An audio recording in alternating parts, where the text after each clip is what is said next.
उत्तर प्रदेश की राजनीति में 2027 विधानसभा चुनाव की तैयारियां अभी से शुरू हो चुकी हैं। सत्ता पक्ष और विपक्ष दोनों अपनी अपनी रणनीति बनाने में जुटे हैं। इसी बीच सिरातो विधायक और अपना दल कमेरावादी की राष्ट्रीय नेता डॉक्टर पल्लवी पटेल के एक बयान ने प्रदेश की राजनीति में नई बहस छेड़ दी है। फतेहपुर जिले के मोहम्मदपुर गोती में आयोजित एक बैठक में पहुंची पल्लवी पटेल ने भारतीय जनता पार्टी पर जमकर निशाना साधा। उन्होंने दावा किया कि बीजेपी ने सत्ता में बने रहने के लिए कई राजनीतिक दांव खेले, लेकिन उत्तर प्रदेश में उसका फायदा मिलने के बजाय नुकसान होता दिख रहा है। पल्लवी पटेल ने कहा कि बीजेपी को लग रहा था कि कुछ विशेष रणनीतियों के जरिए वह अपनी राजनीतिक पकड़ मजबूत कर लेगी, लेकिन प्रदेश की जनता अब सब समझ चुकी है और आने वाले चुनाव में इसका जवाब देगी। पल्लवी पटेल ने उत्तर प्रदेश की राजनीतिक अहमियत पर भी जोर दिया। उन्होंने कहा कि देश की राजनीति में यूपी की भूमिका सबसे महत्वपूर्ण है और दिल्ली की सत्ता का रास्ता भी उत्तर प्रदेश से होकर गुजरता है। ऐसे में यहाँ होने वाला कोई भी राजनीतिक बदलाव राष्ट्रीय राजनीति को प्रभावित करता है। उनका दावा है कि 2022 विधानसभा चुनाव में बीजेपी को जिन चुनौतियों का सामना करना पड़ा था,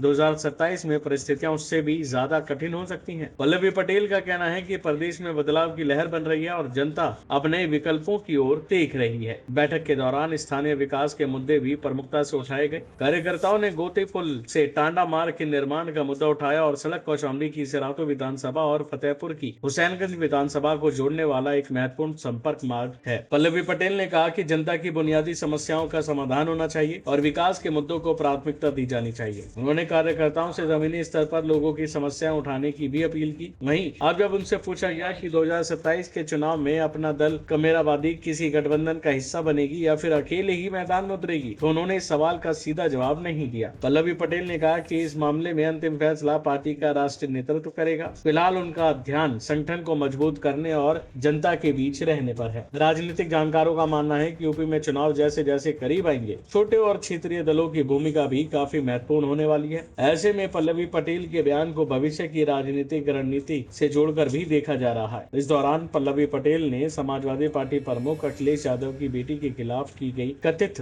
अभद्र टिप्पणी पर भी नाराजगी जताई। उन्होंने कहा कि बेटियों के सम्मान से जुड़ा मामला राजनीति से ऊपर है और इस तरह की टिप्पणियां किसी भी हालत में स्वीकार नहीं की जानी चाहिए। उन्होंने कहा कि भारतीय संस्कृति में बेटियों को सम्मान दिया जाता है और उनके खिलाफ अभद्र भाषा का प्रयोग करने वालों की मानसिकता समाज के लिए चिंता का विषय है। अब सवाल यह है कि क्या पल्लवी पटेल का दावा आने वाले समय में सही साबित होगा? क्या बीजेपी को वास्तव में 2022 से ज्यादा नुकसान झेलना पड़ सकता है या फिर बीजेपी एक बार फिर अपने संगठन और रणनीति के दम पर चुनावी मैदान में बढ़त हासिल करेगी? फिलहाल चुनाव में अभी भी समय है, लेकिन नेताओं के बयान ये साफ संकेत देते हैं कि 2027 का चुनाव बेहद ही दिलचस्प और मुकाबले वाला होने जा रहा है। उत्तर प्रदेश की राजनीति में बयानबाजी का दौर तेज है। पल्लवी पटेल की भविष्यवाणी ने सियासी गलियारों में नई चर्चा छेड़ दी है और अब देखना होगा कि आने वाले दिनों में राजनीतिक समीकरण किस करवट बैठते हैं और जनता किसे अपना समर्थन देती है। अभी के लिए फिलहाल इतना ही। बाकी अपडेट के लिए बने रहिए भारत एक्सप्रेस के साथ।